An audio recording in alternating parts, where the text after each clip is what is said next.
ನಮಸ್ತೆ, welcome back to my channel. ನಾನ್ ನಿಮ್ ಸೌಮೇಶ್ವರಿ ಮಾತಾಡ್ತಿರೋದು. ಎಲ್ಲರೂ ಹೇಗಿದ್ದೀರಾ? ನಾನಂತೂ ತುಂಬಾ ಚೆನ್ನಾಗಿದ್ದೀನಿ. ನೀವೆಲ್ಲರೂ ಚೆನ್ನಾಗಿರ್ತೀರಾ ಅಂತ ನಾನು ಭಾವಿಸ್ತೀನಿ. ಗುರುವಾರದ ಬೆಳಗಿನ ವಿಡಿಯೋ ಇದು. ಗುರುವಾರ ಬೆಳಗ್ಗೆ ಬೇಗ ಹೋಗ್ಬಿಟ್ಟು ಹೂವ ಎಲ್ಲ ತಗೊಂಡ್ ಬಂದೆ. ಇತ್ತೀಚೆಗೆ ನಾನು ರಾಯರಿಗೆ ಮಲ್ಗೆ ಹೂವಿನ ಹಾರ ಹಾಕ್ಬೇಕು ಅಂತ ಅನ್ಕೊಂಡಿದ್ದೀನಿ. ಹಾಗಾಗಿ ಮಲ್ಗೆ ಹೂ ಹಾರನೇ ತಗೊಂಡ್ ಬರ್ತೀನಿ. ಈಗ ಹೋದ್ ವಾರ ಮಲ್ಗೆ ಹೂವಿನ ಹಾರ ತಗೊಂಡ್ ಬಂದೆ. ಈ ವಾರ ನನಗೆ ಹಾರ ಸಿಕ್ಕಿಲ್ಲ. ಹಾಗಾಗಿ ದಿಂಡುಗಳನ್ನೇ ತಗೊಂಡ್ ಬಂದು ನೀಟಾಗಿ ದಿಂಡೆಲ್ಲನೂ ಹಾರ ಥರ ಮಾಡಿಕೊಂಡು ನಾನು ರಾಯರಿಗೆ ಹೂವು ಹಾಕೋಣ ಅಂತ ರೆಡಿ ಮಾಡಿಕೊಂಡೆ. ನನ್ನ ಮಗಳು ಕೂಡ ಹೆಲ್ಪ್ ಮಾಡ್ತಾ ಇದ್ಲು. ಅವಳು ಬೆಳಗ್ಗೆ ಹೋಗೋಷ್ಟರಲ್ಲಿ ಪೂಜೆ ಆಗ್ಬಿಡ್ಲಿ ಅಂತ ಹೇಳಿ ನಾನು ಬೆಳಗ್ಗೆ ಬೇಗ ಹೋಗಿ ಹೂವು ಎಲ್ಲ ತಗೊಂಡ್ ಬಂದು ಮನೆಯೆಲ್ಲ ಹಿಂದಿನ ದಿನನೇ ನಾವು ಯಾವಾಗಲೂ ಕ್ಲೀನ್ ಮಾಡ್ಕೋತೀವಿ. ಜೊತೆಗೆ ಬೆಳಗ್ಗೆನೂ ಕೂಡ ಕ್ಲೀನ್ ಮಾಡೇ ಮಾಡ್ತೀವಿ. ನನ್ನ ಮಗಳು ಅವಳೊಂದು ಕೆಲಸ ಮಾಡಿಕೊಂಡ್ರೆ ನಾನೊಂದು ಕೆಲಸ, ಜೊತೆಗೆ ಅಮ್ಮನೂ ಕೂಡ ಸಣ್ಣ ಪುಟ್ಟ ದೀಪಗಳಿಗೆ ತುಪ್ಪದ ಬತ್ತಿಗಳು ಹಾಕೋದು ಇದೆಲ್ಲ ಅಮ್ಮನೂ ಕೂಡ ಹೆಲ್ಪ್ ಮಾಡ್ತಾರೆ. ಮತ್ತೆ ಇವತ್ತು ಇನ್ನೊಂದು ವಿಷಯ ಏನಪ್ಪಾ ಅಂದ್ರೆ, ಕಮೆಂಟಲ್ಲಿ ಬರುವಂಥದ್ದನ್ನ ನಾನು ಇವತ್ತು ನಿಮ್ಗೆ ಹೇಳಕ್ಕೆ ಇಷ್ಟಪಡ್ತೀನಿ. ಒಬ್ರು ನನಗೆ ಕಮೆಂಟ್ ಹಾಕಿದ್ರು, ಏನಂತ, ನಮ್ಮ ಮನೇಲಿ ರಾಯರ ಫೋಟೋ ಸ್ವಲ್ಪ ನಾವು ಮಂತ್ರಾಲಯದಿಂದ ತರಬೇಕಾದ್ರೆ ಬಿರುಕು ಬಿಟ್ಟಿದೆ, ಏನ್ ಮಾಡ್ಲಿ ಅಂತ. ಆ ಥರ ಸ್ವಲ್ಪ ಬಿರುಕು ಬಿಟ್ಟಿದೆ ಅಂದರೆ ಗ್ಲಾಸ್ನ ಚೇಂಜ್ ಮಾಡಿ ಆರಾಮಾಗಿ ಮನೇಲಿ ಇಡ್ಬೋದು, ಇಡಿ, ಏನು ತೊಂದರೆ ಇಲ್ಲ. ಅದು ನಾವು ಬೇಕು ಅಂತ ಮಾಡಿಲ್ಲ, ಅದು ಆಕಸ್ಮಿಕವಾಗಿ ಆಗಿರುವಂಥದ್ದು. ಮತ್ತೆ ಎರಡನೇ ಕ್ವಶನು ಬಂದು ಕಮೆಂಟಲ್ಲಿ ಏನಪ್ಪಾ ಅಂತ ಅಂದ್ರೆ, ರಾಯರ ಫೋಟೋ ಮತ್ತೆ ಬೃಂದಾವನಗಳನ್ನ ನಾವು ಮನೇಲಿ ಇಡ್ಬೋದಾ ಅಂತ ಕೇಳಿದ್ದಾರೆ ಒಬ್ರು. ರಾಯರ ಫೋಟೋ ಮತ್ತೆ ಬೃಂದಾವನ ಇಡೋದ್ರಲ್ಲಿ ತಪ್ಪೇನಿಲ್ಲ, ತುಂಬಾನೇ ಒಳ್ಳೇದು. ಗುರುಗಳನ್ನ ನಾವು ಪೂಜಿಸ್ಬೇಕು, ಗುರುಗಳ ಆಶೀರ್ವಾದ ನಮಗೆ ಬೇಕು. ಗುರುಗಳು ನಮ್ಗೆ ದಾರಿನ ತೋರಿಸ್ಕೊಡ್ತಾರೆ. ಗುರುಬಲ ಇದ್ರೆ ನಮ್ಗೆಲ್ಲ ನಡೆಯುತ್ತೆ. ಹಾಗಾಗಿ ಗುರುಗಳ ಫೋಟೋ, ರಾಘವೇಂದ್ರ ಸ್ವಾಮಿಗಳ ಫೋಟೋ, ಇನ್ನು ಬೇರೆ ಬೇರೆ ಗುರುಗಳಿದ್ದಾರೆ, ಎಲ್ಲಾ ಗುರುಗಳ ಫೋಟೋಗಳಿಟ್ರು ಏನು ತೊಂದರೆ ಇಲ್ಲ, ತುಂಬಾನೇ ಒಳ್ಳೇದು. ಅದು ಸಣ್ಣ ಸಣ್ಣ ಮಕ್ಳುಗಳು, ಓದೋ ಮಕ್ಳುಗಳು ಇರುವಂತ ಮನೆಯಲ್ಲಿ ಗುರುಗಳ ಫೋಟೋನ ನಾವಿಟ್ರೆ ನಮ್ಮ ಮಕ್ಕಳಿಗೆ ವಿದ್ಯಾಭ್ಯಾಸ ಅಂದ್ರೆ ವಿದ್ಯೆ ತುಂಬಾ ಚೆನ್ನಾಗಿ ತಲೆಗೆ ಹತ್ತುತ್ತೆ. ಗುರುಗಳನ್ನ ನಾವು ಎಷ್ಟು ಪೂಜೆ ಮಾಡ್ತೀವೋ ಅಷ್ಟು ನಾವು ಪಾಸಿಟಿವ್ ಆಗಿರ್ತೀವಿ. ನಮ್ಮ ಮಕ್ಕಳು ಕೂಡ ಪಾಸಿಟಿವ್ ಆಗಿರ್ತಾರೆ. ಮತ್ತೆ ಮಕ್ಕಳು ಕೈಯಲ್ಲಿ 108 ಬಾರಿ ಪ್ರತಿದಿನ ಮಕ್ಕಳು ಕೂಡ ಬರಿಬೋದು, ದೊಡ್ಡವರು ಕೂಡ ಬರಿಬೋದು. ಪೂಜ್ಯಾಯ ರಾಘವೇಂದ್ರಾಯ ಸತ್ಯ ಧರ್ಮ ರಥಾಯ ಚ ಭಜತಾಂ ಕಲ್ಪವೃಕ್ಷಾಯ ನಮತಾಂ ಕಾಮಧೇನುವೆ. ಈ ಶ್ಲೋಕನ ನೀವು 108 ಬಾರಿ ಪ್ರತಿದಿನ ಬರಿತಾ ಬಂದ್ರೆ ನಿಮ್ಮಲ್ಲೇ ನಿಮ್ಗೆ ಚೇಂಜಸ್ ಕಾಣುತ್ತೆ. ಜೊತೆಗೆ ನಿಮ್ಮ ಮಕ್ಕಳಲ್ಲೂ ಕೂಡ ನೀವು ಚೇಂಜಸ್ನ ಕಾಣ್ಬೋದು. ಮಕ್ಕಳ ಕೈಗೆ ಇತ್ತೀಚಿಗಿನ ದಿನಗಳಲ್ಲಿ ಫೋನ್ಗಳು ಕೊಡೋದು ಜಾಸ್ತಿ. ಮಕ್ಕಳು ತುಂಬಾ, ಯಾರದೇ ಮನೆಗೆ ಹೋದ್ರು ಕೆಲವೊಂದು ಮನೇಲಿ ನಾನು ನೋಡಿರೋ ಪ್ರಕಾರ ಯಾವಾಗ್ಲೂ ಮಕ್ಳುಗಳು ಫೋನ್ ಹಿಡ್ಕೊಂಡೇ ಇರ್ತಾರೆ. ನಾವು ಏನ್ ಮಾಡ್ಬೇಕು ಅಂದ್ರೆ, ಮಕ್ಳಿಗೆ ಒಂದು ಬುಕ್ ಕೊಟ್ಟು ಪ್ರತಿದಿನ 108 ಬಾರಿ ಈ ಶ್ಲೋಕನ ನೀವು ಬರಿಬೇಕು. ಸ್ಕೂಲ್ಗೆ ಹೋಗೋ ಮಕ್ಳಿದ್ದಾರೆ ಅಂದ್ರೆ ಬೆಳಗ್ಗೆ ಎಷ್ಟಾಗುತ್ತೆ ಅಷ್ಟು ಬರ್ಸಿ, ಮತ್ತೆ ಸ್ಕೂಲಿಂದ ಬಂದ ಮೇಲೆ, ಓದಿ ಮುಗ್ದಾದ್ಮೇಲೆ, ಇಲ್ಲ ಓದಕ್ ಮುಂಚಿತವಾಗ್ಲೆ 108 ಬಾರಿ ಈ ಶ್ಲೋಕನ ಬರ್ಸ್ತಾ ಬನ್ನಿ. ಖಂಡಿತ ನಿಮ್ಮ ಮಕ್ಕಳು ಚೇಂಜಸ್ನ ನೀವು ನೋಡ್ಬೋದು. ಮತ್ತೆ ನಿಮ್ಮಲ್ಲೂ ಕೂಡ ನೀವು ಚೇಂಜಸ್ನ ಮಾಡ್ಕೋಬಹುದು. ನೀವು ಕೂಡ 108 ಬಾರಿ ಬರಿತಾ ಬನ್ನಿ, ನಿಮ್ಮಲ್ಲೂ ಕೂಡ ನೀವು ಚೇಂಜಸ್ ಮಾಡ್ಕೋತೀರಾ. ನಿಮ್ಗೆ ಏನೇ ಕಷ್ಟ ಇರಲಿ, ಕಷ್ಟದ ಬಗ್ಗೆನೇ ನೀವು ಯೋಚನೆ ಮಾಡ್ಬಿಡಿ. ರಾಯರೇ, ನನ್ಗೆ ಹಿಂಗಿದೆ ಪರಿಸ್ಥಿತಿ, ನೀವು ಇದನ್ನ ಏನೋ ಬಗೆಹರಿಸ್ಕೊಡ್ಬೇಕು, ನೀವು ಮಾಡ್ಕೊಡ್ಬೇಕು ಅಂತ ಗುರುಗಳ ಹತ್ರ ಕೇಳಿ. ಆಗುತ್ತೆ, ನಡೆಯುತ್ತೆ, ಪಾಸಿಟಿವ್ ಆಗಿರಿ. ನನಗೇನೇ ಕಷ್ಟ ಬರಲಿ, ಏನೇ ಬಂದ್ರೂ ರಾಯರ ಹತ್ರ ನಿಂತ್ಕೊಂಡು ನಾನು ಮಾತಾಡ್ತೀನಿ.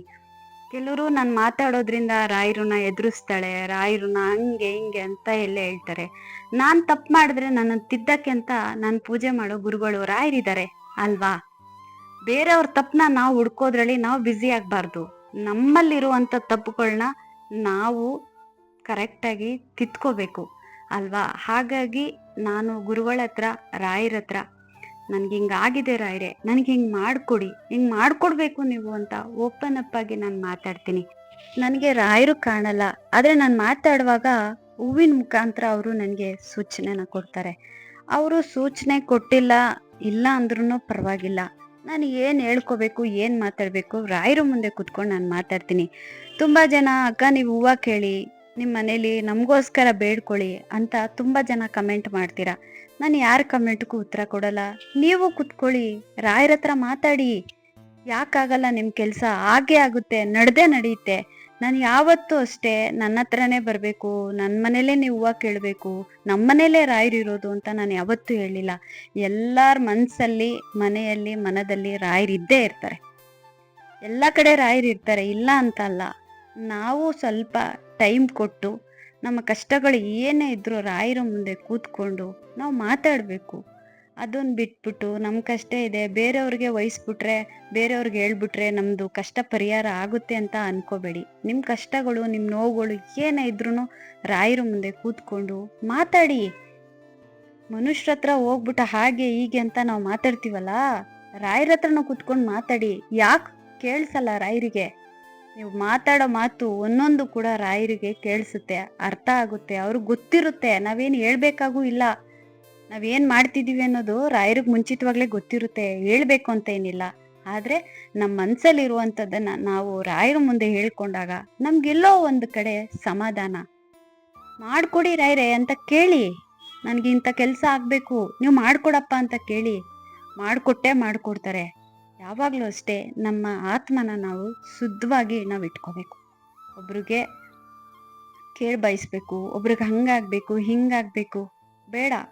ಅವ್ರವ್ರ ಕರ್ಮ ಅವ್ರು ಅನ್ಭೋಗಿಸ್ಕೊಳ್ಳಿ ಅಂತ ಬಿಟ್ಬಿಟ್ಟು ನಮ್ಮ ಪಾಡಿಗೆ ನಾವು ಹೋಗ್ತಾ ಇದ್ರೆ ನಾವೆಷ್ಟು ನೆಮ್ಮದಿಯಾಗಿರ್ತೀವಿ ಅಂದರೆ, ಈಗ ನಾನಾಯಿತು, ನನ್ನ ಕೆಲಸ ಆಯಿತು, ಪೂಜೆ ಆಯಿತು, ಎಷ್ಟು ಜನ ಫ್ರೆಂಡ್ ಮಾಡ್ಕೋಬೋದು, ಎಷ್ಟು ಜನ ನನಗೆ ಮೆಸೇಜ್ಗಳು ಮಾಡ್ತಾರೆ, ಅಕ್ಕ ದಯವಿಟ್ಟು ನಂಗೆ ಕಾಲ್ ಮಾಡಿ ಅಂತ ನಂಬರೆಲ್ಲ ಕಳಿಸ್ತಾರೆ.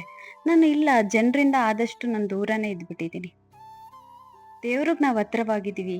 ರಾಯರೇ ನಮ್ಮ ಕಷ್ಟಕ್ಕೆ ಯಾರಾದರೂ ಒಂದು ಒಳ್ಳೆಯವ್ರ ಮುಖಾಂತರ ರಾಯರೇ ನಮಗೆ ಕಳಿಸ್ಕೊಡ್ತಾರೆ. ಊರಲ್ಲಿರೋರ್ನೆಲ್ಲ ನಾವು ಫ್ರೆಂಡ್ ಮಾಡಿಕೊಂಡು, ಸಂಬಂಧ ಮಾಡಿಕೊಂಡು ಸಿಕ್ಕಾಬಟ್ಟೆ ನೋವುಗಳನ್ನ ಅನುಭವಿಸೋ ಬದಲು ನಾವಾದಷ್ಟು ದೇವ್ರ ಕಡೆ ಗಮನ ಕೊಟ್ಟು, ನಮ್ಮ ಕೆಲಸದ ಕಡೆ ನಾವು ಗಮನ ಕೊಟ್ಕೊಂಡು ನಮ್ಮ ಪಾಡಿಗೆ ನಾವು ಹೋದಷ್ಟು ಎಷ್ಟು ನೆಮ್ಮದಿಯಾಗಿರ್ತೀವಿ ಅಂದರೆ ತುಂಬ ನೆಮ್ಮದಿಯಾಗಿರ್ತೀನಿ. ನಾನು ಯಾಕೆ ಈ ಮಾತುಗಳನ್ನ ಹೇಳ್ತಿದ್ದೀನಿ ಅಂದರೆ, ನಮ್ಮ ಅನುಭವ, ನಮ್ಮ ನೋವು ಏನಾಗಿರುತ್ತೆ ಅದನ್ನು ನಾವು ಆದಷ್ಟು ಶೇರ್ ಮಾಡ್ಕೋತೀವಿ. ಯಾಕೆಂದರೆ ನಾನು ಇವಾಗ ಬೇರೆಯವರು ಹೇಳ್ತಿದ್ದಾಗ ಕೇಳಲಿಲ್ಲ, ಅದೆಲ್ಲ ಇವಾಗ ನನಗೆ ಅರ್ಥ ಆಗ್ತಿದೆ. ಆದಷ್ಟು ಈ ಜನರಿಂದ ಸ್ವಲ್ಪ ದೂರ ಇರು, ನಿನ್ನಷ್ಟಕ್ಕೆ ನೀನಿರು, ನೀನಾಯಿತು ನಿನ್ನ ಕೆಲಸ ಆಯಿತು ಅಂತ ಇರು. ಯಾವತ್ತೇ ಆಗಲಿ ನಿನ್ನ ಮನೆ ಕಷ್ಟನ ಯಾರೋ ಹೊಸೊಬ್ರು ಸಿಕ್ಕಿದ್ರು, ಹೊಸೊಬ್ರು ಫ್ರೆಂಡ್ ಆದರು ಅಂತ ನಿನ್ನ ಮನೆ ಕಷ್ಟನ ನೀನು ಹೇಳ್ಕೋಬೇಡ. ಇವತ್ತು ಚೆನ್ನಾಗಿರ್ತಾರೆ, ನಾಳೆ ನಿನಗೆ ದುಶ್ಮನ ಆದಾಗ ನಿನ್ನ ಬಗ್ಗೆ ಒಂದಕ್ಕೆ ಎರಡನ್ನ ಸೇರಿಸಿ ಹೇಳ್ತಾರೆ. ಆದಷ್ಟು ಜನರಿಂದ ದೂರ ಇರು, ದೇವ್ರಿಗೆ ಹತ್ರ ಆಗಿರು, ರಾಯರಿಗೆ ಹತ್ರ ಆಗಿರು ಅಂತ ನನಗೆ ಹೇಳ್ತಿದ್ರು. ಆವಾಗ ನಾನು ಅವ್ರ ಮಾತನ್ನ ಕೇಳಲಿಲ್ಲ. ಇವತ್ತು ಅನಿಸ್ತಿದೆ, ಹೌದಲ್ವಾ, ಅವ್ರು ಹೇಳಿದ್ದೆಲ್ಲ ಕರೆಕ್ಟ್ ಅಲ್ವಾ ಅಂತ ಅನ್ನಿಸ್ತಿದೆ. ಹಾಗೆ ಮತ್ತೆ ಇನ್ನೊಂದು, ರಾಯರಿಗೆ ನಾವೆಷ್ಟು ಹೂವು ಹಾಕಿ ನಾವೆಷ್ಟು ಪೂಜೆ ಮಾಡ್ತೀವೋ ರಾಯರು ಅದನ್ನು ಒಂದು ಚೂರು ಇಟ್ಕೊಳ್ಳಲ್ಲ, ನಮ್ಗೆ ರಿಟರ್ನ್ ಕೊಟ್ಬಿಡ್ತಾರೆ. ಯಾವುದೇ ಕಾರಣಕ್ಕೂ ಇಟ್ಕೊಳ್ಳಲ್ಲ, ರಿಟರ್ನ್ ಕೊಟ್ಟೇ ಕೊಡ್ತಾರೆ. ರಾಯರು ಯಾವುದೇ ಕಾರಣಕ್ಕೂ ಇಟ್ಕೊಳ್ಳಲ್ಲ. ಮತ್ತು ನಾವು ಯಾರ ಪೂಜೆ ಬಗ್ಗೆ, ಯಾರ ಬಗ್ಗೆನೂ ನಾವು ಮಾತಾಡಬಾರ್ದು. ನಮ್ಮ ಪೂಜೆ ಬಗ್ಗೆ ನೋಡಿ ನಾವು ಆನಂದ ಪಡಬೇಕು. ಈಗ ನಾನು ಮಾಡಿ ವಿಡಿಯೋಗಳನ್ನ ಮಾಡಿ ಹಾಕ್ತೀನಿ, ಯಾವುದೇ ಥರ ತೋರಿಕೆ ಅದು ಇದು ಅಂತ ತುಂಬ ಜನ ಕಮೆಂಟ್ ಮಾಡ್ತಾರೆ, ತಲೆ ಕೆಡಿಸ್ಕೊಳ್ಳಲ್ಲ. ಅದರಲ್ಲಿ ಕೆಲವರು ಬ್ಯಾಡ್ ಕಮೆಂಟ್ ಮಾಡಿದ್ರೆ ಇನ್ನು 1/4% ಬ್ಯಾಡ್ ಕಮೆಂಟ್ ಬಂದರೆ 1/4% ನಾನು ವಿಡಿಯೋ ಹಾಕಿದ ತಕ್ಷಣ ಅವ್ರಿಗೆಲ್ಲ ಒಂದು ಖುಷಿ, ಒಂದು ಪಾಸಿಟಿವ್ ಸಿಗುತ್ತೆ. ತುಂಬ ಖುಷಿ ಪಡ್ತಾರೆ, ಎಷ್ಟು ಚೆನ್ನಾಗಿ ಅಲಂಕಾರ ಮಾಡಿದ್ದಾರೆ, ಎಷ್ಟು ಚೆನ್ನಾಗಿ ಪೂಜೆ ಮಾಡಿದ್ದಾರೆ ಅಂತ ಖುಷಿ ಪಡ್ತಾರೆ. ಕೆಲವರು ಅವ್ರಿಗೇನು ಮಾಡೋಕ್ಕಾಗಲ್ಲ ಅಂತ ಹೇಳ್ಬಿಟ್ಟು, ಏನು ಇವಳು ಒಬ್ಳೇನ ಮಾಡೋಳು, ಎಲ್ಲ ತೋರಿಕೆ ಹಾಗೆ ಹೀಗೆ ಅಂತಾರೆ. ಆದರೆ ಅಲಂಕಾರ ಮಾಡಬೇಕು ಅಂದರೆ ಎಷ್ಟು ಕಷ್ಟ ಇರುತ್ತೆ ಅನ್ನೋದು ಯಾರಿಗೂ, ಕೆಲವ್ರಿಗೆ ಗೊತ್ತಿರಲ್ಲ. ಅಲಂಕಾರ ಮಾಡಬೇಕು ಅಂದರೆ ನಾವು ನೋಡಿಕೊಂಡು ಎಷ್ಟು ಚೆನ್ನಾಗಿ ನಾವು ಅಲಂಕಾರ ಮಾಡ್ತೀವಿ ಅನ್ನೋದನ್ನು ನಾವೇ ನೋಡಿಕೊಂಡು ನಿಧಾನಕ್ಕೆ ಮಾಡ್ತೀವಿ. ಆದರೆ ವಿಡಿಯೋ ಒಂದು 5 ನಿಮಿಷದಲ್ಲಿ ಹಾಕ್ಬಿಡ್ತೀನಿ. ಅದ್ರ ಶ್ರಮ ಎಷ್ಟಿರುತ್ತೆ ನನಗೆ. ದೇವಸ್ಥಾನಕ್ಕೆ ಹೋದಾಗ ದೇವ್ರುಗಳ್ನ ನೋಡಿದಾಗ, ರಾಯರು ಬೃಂದಾವನನ ನೋಡಿದಾಗ ಎಷ್ಟು ಚೆನ್ನಾಗಿ ಅಲಂಕಾರ ಮಾಡಿದ್ದಾರೆ ಅಂತ ಹೇಳಿ ಖುಷಿ ಪಡ್ತೀವಿ. ಆದರೆ ಅಲಂಕಾರ ಮಾಡೋಕ್ಕೆ ಎಷ್ಟು ಶ್ರಮ ಪಟ್ಟಿದ್ದಾರೆ, ಶ್ರಮ ಪಟ್ಟಿರೋರಿಗೆ ಗೊತ್ತಿರುತ್ತೆ. ಹಾಗೆ ಯಾರಾದರೂ ಪೂಜೆಗಳನ್ನ ಮಾಡಿದಾರ ನೋಡಿ ಆನಂದ ಪಡಿ, ಖುಷಿ ಪಡಿ, ಕಣ್ ತುಂಬ್ಕೊಳ್ಳಿ. ನೀವು ವಿಡಿಯೋ ಮುಖಾಂತರನೇ ನೀವು ರಾಯರನ್ನ ನೋಡಿ ನಿಮ್ಮ ಮನಸ್ಸಲ್ಲಿ ಏನಾದರೂ ಅಂದ್ಕೊಂಡ್ರು ಕೂಡ ಖಂಡಿತ ಹಾಗೆ ಆಗುತ್ತೆ, ಎಲ್ಲ ಒಳ್ಳೆಯದಾಗುತ್ತೆ. ನಾವೆಷ್ಟು ಪಾಸಿಟಿವ್ ಆಗಿರ್ತೀವೋ ಅಷ್ಟು ನಾವು ಖುಷಿಯಾಗಿರ್ತೀವಿ. ಯಾರ ಬಗ್ಗೆನೂ ಬೇಡ, ನಾವು ಯಾರಿಗೋ ಒಬ್ರಿಗೆ ಏನೋ ಒಂದು ಕೆಟ್ಟದ್ದು ಆಗಬೇಕು ಅಂತ ನಾವು ಬೇಡ್ಕೋತೀವ, ಅದು ನಮಗೆ ಆಗುತ್ತೆ. ನಮ್ಮ ಕೆಟ್ಟದ್ದು ಮಾಡಿರೋರ್ಗೂ ಕೂಡ ಒಳ್ಳೇದಾಗ್ಲಪ್ಪ, ಅವ್ರು ಚೆನ್ನಾಗಿರ್ಲಿ ಅಂತ ಅನ್ಕೊಂಡು ನಮ್ಮ ಪಾಡಿಗೆ ನಾವು ಹೋಗ್ತಾ ಇರೋಣ, ತುಂಬಾನೇ ಚೆನ್ನಾಗಿರ್ತೀವಿ. ಕೆಲವರು ಕೇಳ್ತಿದ್ರಿ, ಅಕ್ಕ ನೀವು ಪೂಜೆ ಹೇಗೆ ಮಾಡ್ತೀರಾ ಅಂತ. ನಾನು ಪೂಜೆ ಹೇಗೆ ಮಾಡ್ತೀನಿ ಅನ್ನೋದಾದರೆ, ನನಗೆ ಗೊತ್ತಿರೋಷ್ಟನ್ನು ನಾನು ನಿಮಗೆ ತಿಳಿಸ್ತೀನಿ. ನಾನು ಯಾವಾಗಲೂ ಅಷ್ಟೇ, ನನ್ನ ಕೈಯಲ್ಲಿ ಎಷ್ಟಿರುತ್ತೆ ಪ್ರತಿ ವಾರ ಅಷ್ಟಕ್ಕೂ ಹೂವನ್ನ ತೊಗೊಂಡು ಬಂದು ಹೂವಿನ ಅಲಂಕಾರ ಮಾಡ್ತೀನಿ. ಫೋಟೋಗೆ ಹೂವಿನ ಅಲಂಕಾರ ಮಾಡಿ, ತುಪ್ಪದ ದೀಪಗಳನ್ನ ಹಚ್ಚಿ, ನಮ್ಮ ಮನೇಲಿರುವಂಥ ದೀಪಗಳು ಎಷ್ಟಿದೆ, ಮೊದಲೆಲ್ಲ ತುಂಬ ದೀಪಗಳನ್ನ ಹಚ್ತಿದ್ದೆ, ಈ ನಡುವೆ ಸ್ವಲ್ಪ ದೀಪಗಳು ಕಮ್ಮಿ ಮಾಡಿದ್ದೀನಿ. ಹಾಗಾಗಿ ನಾನು ದೀಪಗಳನ್ನ ಹಚ್ಚಿ ನೈವೇದ್ಯಕ್ಕೆ ಏನಾದರೂ ಮಾಡಿ, ಅವತ್ತು ನಾನು ನೈವೇದ್ಯಕ್ಕೇನು ಮಾಡೋಕ್ಕಾಗಿಲ್ಲ ಅಂದಾಗ ನಾನೇನು ಮಾಡ್ತೀನಿ, ಡ್ರೈ ಫ್ರೂಟ್ಸು ಇಲ್ಲಾಂದರೆ ಕಲ್ ಸಕ್ಕರೆನ ಇಡ್ತೀನಿ. ಒಂದು ಲೋಟ ಹಸಿ ಹಾಲು, ಕಾಯಿಸಿ ಇಡಲ್ಲ ನಾನು, ಹಸಿ ಹಾಲನ್ನೇ ರಾಯರಿಗೆ ಇಡ್ತೀನಿ. ಹಣ್ಣುಗಳೇನಾದರೂ ತೊಗೊಂಡು ಬಂದು ಇಟ್ಟು ನಾನು ತುಪ್ಪದ ದೀಪದಿಂದ ನಾನು ಆರತಿನ ಮಾಡ್ತೀನಿ. ಇತ್ತೀಚೆಗೆ ಏನೋ ಗಂಧದ ಕಡ್ಡಿ ಮತ್ತು ಕರ್ಪೂರ ಹಚ್ಬಾರ್ದು ರಾಯರಿಗೆ ಅಂತ ವಿಡಿಯೋಸ್ಗಳಲ್ಲಿ ನಾನು ನೋಡಿದ್ದೆ, ಮತ್ತು ನನಗೂ ಕೂಡ ಕೆಲವ್ರು ಹೇಳಿದರು, ಹೌದು ಮಠದಲ್ಲಿ ಯಾವುದೇ ಕಾರಣಕ್ಕೂ ಗಂಧ ಕಡ್ಡಿ ಮತ್ತು ಕರ್ಪೂರನ ಹಚ್ಚಲ್ಲ. ನಾವು ಮನೆಯಲ್ಲಿ ಗಂಧ ಕಡ್ಡಿನೂ ಹಚ್ಬೋದು, ಕರ್ಪೂರನೂ ಹಚ್ಚಿ ನಾವು ಪೂಜೆ ಮಾಡ್ಬೋದು. ಯಾಕಪ್ಪ ಈ ಮಾತು ಹೇಳ್ತೀನಿ ಅಂದರೆ, ನಮ್ಮ ಮನೆಯಲ್ಲಿ ನೆಗೆಟಿವ್ಸ್ ಅನ್ನೋದಿರುತ್ತೆ. ಅದು ನಾವು ಕರ್ಪೂರ ಹಚ್ಚಿದಾಗ, ಕರ್ಪೂರದಲ್ಲಿ ಆರತಿ ಮಾಡಿದಾಗ ಕರ್ಪೂರದಿಂದ ಬರುವಂಥ ಹೊಗೆ ಮನೆಯೆಲ್ಲ ಅಂಟ್ಕೊಳ್ಳುತ್ತೆ. ಮನೆಯೆಲ್ಲ ಅಂಟ್ಕೊಂಡಾಗ ಮನೆಯಲ್ಲಿ ಇರುವಂಥ ನೆಗೆಟಿವ್ಸ್ನೆಲ್ಲ ಎಳೆದು ಅದು ಆಚೆ ಹಾಕುತ್ತೆ. ಮತ್ತು ಗಂಧದ ಕಡ್ಡಿಲೂ ಅಷ್ಟೇ, ನಾವು ಗಂಧದ ಕಡ್ಡಿನ ನಾವು ಹಚ್ಚಿ ಪೂಜೆ ಮಾಡಿದಾಗ ನಮ್ಮ ಮನೆಯಲ್ಲಿರುವಂಥ ನೆಗೆಟಿವ್ಸ್ನೆಲ್ಲ, ಅದರಲ್ಲಿ ಹೊಗೆ ಬರುತ್ತಲ್ಲ, ಆ ಹೊಗೆ ಎಲ್ಲ ಎಳ್ಕೊಂಡು ಅದನ್ನು ಆಚೆ ಹಾಕುತ್ತೆ. ಹಾಗಾಗಿ ಮನೆಯಲ್ಲಿ ನಾವು ಗಂಧದ ಕಡ್ಡಿ ಹಚ್ಚಿ ಪೂಜೆನೂ ಮಾಡ್ಬೋದು, ಕರ್ಪೂರ ಹಚ್ಚಿ ನಾವು ಪೂಜೆ ಮಾಡ್ಬೋದು. ಯಾಕೆ ಅಂದರೆ, ನಾನು ಒಂದು ಟೈಮು ನಮ್ಮ ಮನೆಗೆ ಮಂಗಳೂರು ಸೈಡು ಗುರುಗಳು ಬಂದಾಗ ಗುರುಗಳು ನನಗೆ ಹೇಳಿದ್ದು, ಕರ್ಪೂರ ಗಂಧದ ಕಡ್ಡಿ ಹಚ್ಚಿದಾಗ ನಮ್ಮ ಮನೆಯಲ್ಲಿ ಇರುವಂಥ ನೆಗೆಟಿವ್ಸ್ ಎಲ್ಲ ಆಚೆ ಹೋಗುತ್ತೆ. ನಾವು ಮನೆಯಲ್ಲಿ ಗಂಧಕಡ್ಡಿ ಕರ್ಪೂರನ ಹಚ್ಚಿ ಪೂಜೆ ಮಾಡೋದ್ರಿಂದ ತುಂಬಾ ಒಳ್ಳೆಯದು ಅಂತ ಹೇಳಿದ್ದಾರೆ. ಹಾಗಾಗಿ ನಾನು ರಾಯರಿಗೆ ಕರ್ಪೂರದಿಂದ ಆರತಿನೂ ಮಾಡ್ತೀನಿ, ಕಡ್ಡಿಯಿಂದನೂ ಪೂಜೆನೂ ಮಾಡ್ತೀನಿ, ಮತ್ತು ತುಪ್ಪದ ಬತ್ತಿನೂ ಕೂಡ ನಾನು ಇಟ್ಕೊಂಡಿರ್ತೀನಿ ರೆಡಿ ಮಾಡಿ, ಅದರಿಂದಲೂ ಕೂಡ ನಾನು ಪೂಜೆ ಮಾಡ್ತೀನಿ. ನಾನು 2019ರಿಂದನೂ ಪೂಜೆ ಮಾಡಿಕೊಂಡೇ ಬರ್ತಿದ್ದೀನಿ. ಇದುವರೆಗೂ ಯಾವುದೇ ರೀತಿ ನಮಗೆ ತೊಂದರೆ ಆಗಿಲ್ಲ, ಏನೂ ಇಲ್ಲ, ನಾವು ಚೆನ್ನಾಗಿದ್ದೀವಿ. ಕೆಲವೊಂದು ಪೂಜೆ ಪುನಸ್ಕಾರದಲ್ಲಿ ದೇವಸ್ಥಾನಗಳಲ್ಲಿ ನಿಯಮಗಳನ್ನ ಪಾಲಿಸ್ತಾರೆ. ಹಾಗೆ ನಾವು ಎಲ್ಲವನ್ನು ದೇವಸ್ಥಾನದಲ್ಲಿ ಪಾಲಿಸ್ತಾರೆ ಅಂತೇಳಿ ನಾವು ಮನೇಲಿ ಮಾಡೋಕ್ಕಾಗಲ್ಲ. ನಮಗೆ ಗೊತ್ತಿರುವಷ್ಟು, ನಮಗೆ ಇವಾಗ ಏನು ನಾವು ಮನೆಯಲ್ಲಿ ಪೂಜೆ ಪುನಸ್ಕಾರಗಳನ್ನ ನಡ್ಸ್ಕೊಂಡು ಹೋಗ್ತೀವಿ, ಅದೇ ಥರ ನಾವು ಪೂಜೆನ ಮಾಡ್ಕೊಂಡು ಹೋಗ್ಬೋದು. ಅವ್ರವ್ರ ಇಷ್ಟ, ನಾನು ಯಾರಿಗೂ ಹೇಳಲ್ಲ ನೀವು ಗಂಧಕಡ್ಡಿ ಹಚ್ಬಿಟ್ಟೆ ಪೂಜೆ ಮಾಡಿ, ಕರ್ಪೂರ ಹಚ್ಬಿಟ್ಟೆ ಪೂಜೆ ಮಾಡಿ ಅಂತ ಹೇಳಲ್ಲ. ನಿಮ್ಮ ಮನಸ್ಸಿಗೆ ಏನು ಒಪ್ಪುತ್ತೆ ಅದನ್ನು ಮಾಡಿ. ನಿಮ್ಮ ಮನಸ್ಸಿಗೆ ಒಪ್ಪಿದರೆ ನೀವು ಮಾಡಿ, ನಿಮ್ಮ ಮನಸ್ಸಿಗೆ ಒಪ್ಪಿಲ್ಲ ಅಂದರೆ ಬೇಡ. ನಾನು ನನ್ನ ಮನಸ್ಸಿಗೆ ಒಪ್ಪಿದೆ, ನಮ್ಗೆ ಯಾವುದೇ ರೀತಿ ಏನೂ ತೊಂದರೆ ಇಲ್ಲ. ನನಗೆ ಇತ್ತೀಚೆಗೆ ಗೊತ್ತಿರುವ ಹಾಗೆ ನೆಗೆಟಿವ್ ಯಾವುದು, ಪಾಸಿಟಿವ್ ಯಾವುದು, ಮತ್ತು ನೆಗೆಟಿವ್ ಜನರು ಯಾರು, ಪಾಸಿಟಿವ್ ಜನರು ಯಾರು, ಯಾರ ಜೊತೆ ಇದ್ದರೆ ನಾವು ಏನನ್ನ ಕಲಿಬೋದು, ಏನು ನಡೆಯುತ್ತೆ ಅನ್ನೋದ್ರ ಬಗ್ಗೆ ನಾನು ಇತ್ತೀಚೆಗೆ ತುಂಬಾ ತಿಳ್ಕೊಂಡಿದ್ದೀನಿ. ಹಾಗಾಗಿ ನನಗೆ ಗೊತ್ತಿರೋ ಹಾಗೆ ನಾನು ಪೂಜೆನ ಮಾಡ್ತೀನಿ. ನನಗೆ ಗೊತ್ತಿರೋಂಥ ವಿಷಯಗಳನ್ನ ಮಾತ್ರ ನಿಮಗೆ ತಿಳಿಸ್ಕೊಡೋಕ್ಕೆ ಇಷ್ಟಪಡ್ತೀನಿ. ಗೊತ್ತಿಲ್ಲದೆ ಇರೋಂಥ ವಿಷಯಗಳು, ಈಗ ರಾಯರ ಬಗ್ಗೆ ನಾನು ಯೂಟ್ಯೂಬ್ ಚಾನಲ್ ಓಪನ್ ಮಾಡಿಬಿಟ್ಟಿದ್ದೀನಿ ಅಂತ ಸಿಕ್ಕಿದ್ದೆಲ್ಲ ಹಾಕ್ಕೊಂಡು ವಿಡಿಯೋ ಮಾಡೋಕ್ಕೆ ನನಗೆ ಇಷ್ಟ ಇಲ್ಲ. ಯಾಕೆ ಅಂದರೆ, ನಂಗೆ ಗೊತ್ತಿರೋ ವಿಷಯ, ನಾನು ಪೂಜೆ ಮಾಡೋದ್ರಿಂದ ನನಗಾಗಿರುವಂಥದ್ದು ಒಳ್ಳೆಯದನ್ನು ನಾನು ನಿಮಗೆ ತಿಳಿಸ್ಬೋದು. ಮೊನ್ನೆನೂ ಕೂಡ ನಾನು ಒಂದು ಸಂಕಲ್ಪ ಸೇವೆ ಪೂಜೆನ ನಾನು ಸ್ಟಾರ್ಟ್ ಮಾಡಿಕೊಂಡು ಮಾಡ್ತಿದ್ದೀನಿ. ಆಲ್ರೆಡಿ 2 ವಾರ ಆಯಿತು. ಆ 2 ವಾರ ಅಂದರೆ ನಾನೇನು ಅಂದ್ಕೊಂಡಿದ್ದೀನಿ ಅದು ನನಗೆ ಕಂಪ್ಲೀಟ್ ಆಯಿತು, ಒಳ್ಳೇದಾಯಿತು ಅಂದ ತಕ್ಷಣವೇ ನಾನು ನಿಮಗೆ ಅದನ್ನು ಹೇಳ್ಕೊಡ್ತೀನಿ. ಯಾಕೆಂದರೆ ನಿಮಗೂ ಒಳ್ಳೇದಾಗಬೇಕು, ನೀವು ಚೆನ್ನಾಗಿರಬೇಕು. ಕೆಲವೊಬ್ಬರಿಗೆ ಕೆಲವೊಂದು ಪೂಜೆ ಬಗ್ಗೆ ಗೊತ್ತಿರಲ್ಲ. ಹಾಗೆ ಇವಾಗ ನಾವು ಮಾಡಿದ್ದೀವಿ, ನಮ್ಗೆ ಒಳ್ಳೇದಾಗಿದೆ, ನಮಗೆ ಅದು ಪಾಸಿಟಿವ್ ಆಗಿದೆ ಅಂದಮೇಲೆ ನಾನು ನಿಮಗೆ ಆ ವಿಷಯದ ಬಗ್ಗೆ ತಿಳಿಸ್ಕೊಡ್ತೀನಿ. ನಮ್ಮನೇಲಂತೂ ಪೂಜೆ ಅದ್ಭುತವಾಗಿ ತುಂಬ ಚೆನ್ನಾಗಿ ನಡೀತು. ಮತ್ತೊಮ್ಮೆ ಹೇಳ್ತೀನಿ, ನಿಮ್ಮ ಮನೆಯಲ್ಲಿ ನೀವು ಕೂತ್ಕೊಳ್ಳಿ, ರಾಯರ ಮುಂದೆ ನಿಮ್ಮ ಕಷ್ಟ ಏನಿದೆ ಹೇಳ್ಕೊಳ್ಳಿ, ರಾಯರು ಕೂಡ ಖಂಡಿತ ಸ್ಪಂದಿಸ್ತಾರೆ. ನಿನ್ನೆ ನಮ್ಮ ಮನೆಗೆ ಫೋಟೋ ಇಸ್ಕೊಳ್ಳೋಕ್ಕೆ ಅಂತ ನನಗೆ ತುಂಬ ಗೊತ್ತಿರೋರು ಮನೆಗೆ ಬಂದಿದ್ದರು. ಬಂದಾಗ ಅವರು ರಾಯರ ಹತ್ರ ಹೂವು ಪ್ರಸಾದ ಕೇಳಬೇಕು ಅಂತ ಹೇಳಿ ಅವರು ಕೇಳಿದ್ರು.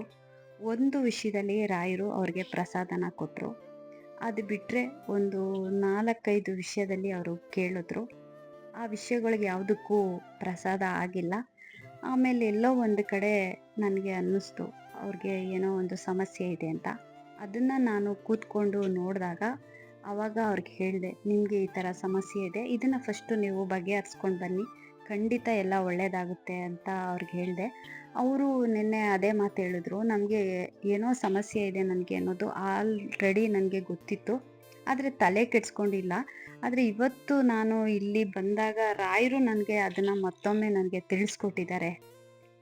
ಇಲ್ಲಿ ಬಂದಿದ್ದು ಇವತ್ತು ಮಂತ್ರಾಲಯದಿಂದನೇ ನನಗೆ ಫೋಟೋ ಬಂದಿದೆ. ನನ್ನ ಮನಸ್ಸಲ್ಲಿರೋದು ಮಂತ್ರಾಲಯದಿಂದನೇ ನನಗೆ ಫೋಟೋ ಬೇಕು ಅಂತ ನಾನು ತುಂಬ ಸಲ ಪ್ರೇಯರ್ ಮಾಡಿದ್ದೆ. ಆದರೆ ಮಂತ್ರಾಲಯದಿಂದನೇ ರಾಯರು ಫೋಟೋ ನಮ್ಮ ಮನೆಗೆ ಬರ್ತಾ ಇದೆ ಅಂದರೆ ನನಗೆ ತುಂಬ ಖುಷಿಯಾಗುತ್ತೆ.